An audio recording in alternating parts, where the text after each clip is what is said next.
ಯಾಕಂದರೆ ಇದು ಒಂದು ಪ್ರಿಡಿಕ್ಷನ್ ಇದಷ್ಟೇ, ನಾವು ಕೊಡ್ತಿರೋದು prediction. It is going to be happen, you have to be take care. ಮೈತ್ರಿಕೂಟ ಇಲ್ಲ ಅಂದರೆ ಏನಾಗುತ್ತೆ, ಮ್ಯೂಚುವಲ್ ಅಂಡರ್ಸ್ಟ್ಯಾಂಡಿಂಗ್ ಬಾಂಡಿಂಗ್ ಇಲ್ಲ ಅಂದರೆ ಏನಾಗುತ್ತೆ.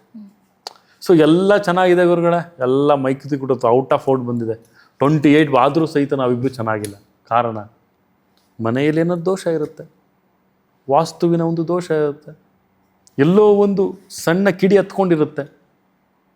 ಇಲ್ಲಿ ಹೆಣ್ಣಿಗೆ ಹೆಣ್ಣು ಶತ್ರು, ಜಡೆಗೆ ಜಡೆ ಶತ್ರು ಅಂತ ಹೇಳ್ತಾರೆ.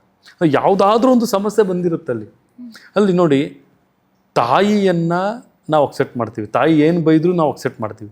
ಅದೇ ಅತ್ತೆ ಬೈದ್ರೆ ಯಾಕೆ ಅಕ್ಸೆಪ್ಟ್ ಮಾಡಲ್ಲ ತಾವು? ತಾಯಿಯನ್ನು ತಾವು ಏನೇ ತಾಯಿ ಬಿಡ ನಮ್ಮ ಅಮ್ಮ ಬೈದ್ರು ಅಂತೀವಿ, ಅದೇ ಅತ್ತೆ ಬೈದ್ರೆ ಯಾಕೆ ತಾವು ಅಕ್ಸೆಪ್ಟ್ ಮಾಡಲ್ಲ? ಅದನ್ನು ತಾವು ಅಡ್ಜಸ್ಟ್ ಮಾಡ್ಕೊಂಡ್ಬಿಟ್ರೆ ಈ ಸಮಸ್ಯೆನೇ ಬರಲ್ಲ ಮುಂದೆ.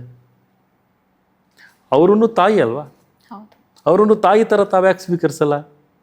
ಅವ್ರನ್ನು ತಾಯಿ ಅಂತ ತಾವು ಸ್ವೀಕರಿಸಿದಾಗ 100% it will going to be. ಅವರು ಅದನ್ನು ignore the negativities. First of all ನನ್ನ ಒಂದು ವಿಚಾರ ಒಂದೇ, ಯಾವುದು ಒಂದು ನಕಾರಾತ್ಮಕವಾಗಿ ನಮ್ಮನ್ನು ಹಿಂಬಾಲಿಸ್ತಾ ಇದೆ ಅಂತ ಅದನ್ನು ಇಗ್ನೋರ್ ಮಾಡಿ ಅಷ್ಟೇ. Ignore it.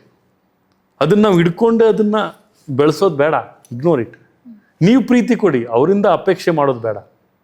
ಪ್ರತಿಯೊಂದು ನಾವು ಹೇಳೋದೊಂದೇ, ಯಾವಾಗ ನಾವು ಅಪೇಕ್ಷೆಯನ್ನು ಮಾಡ್ತಾ ಹೋಗ್ತೀವಿ ಆವಾಗ ಸಂಬಂಧಗಳು ಅಪೇಕ್ಷೆಯನ್ನು ನಾವು ಯಾವುದೇ ಕಾರಣಕ್ಕೂ ಯಾರಿಂದನೂ ಅಪೇಕ್ಷೆಯನ್ನು ಮಾಡಬಾರ್ದು. ನಮ್ಮ ತನವನ್ನು ನಾವು ಉಳಿಸ್ಕೋಬೇಕಂದ್ರೆ we have to go with the love ಅಷ್ಟೇ. ಪ್ರೀತಿಯಿಂದನೇ ಗೆಲ್ಲಬೇಕೇ ವಿನಃ ನಾವು ಯಾವಾಗ ಒಬ್ಬ ವ್ಯಕ್ತಿ ಜೊತೆ ನಾವು ಅಪೇಕ್ಷೆ ಮಾಡ್ಕೊಂಡು ಹೋಗ್ತೀವಿ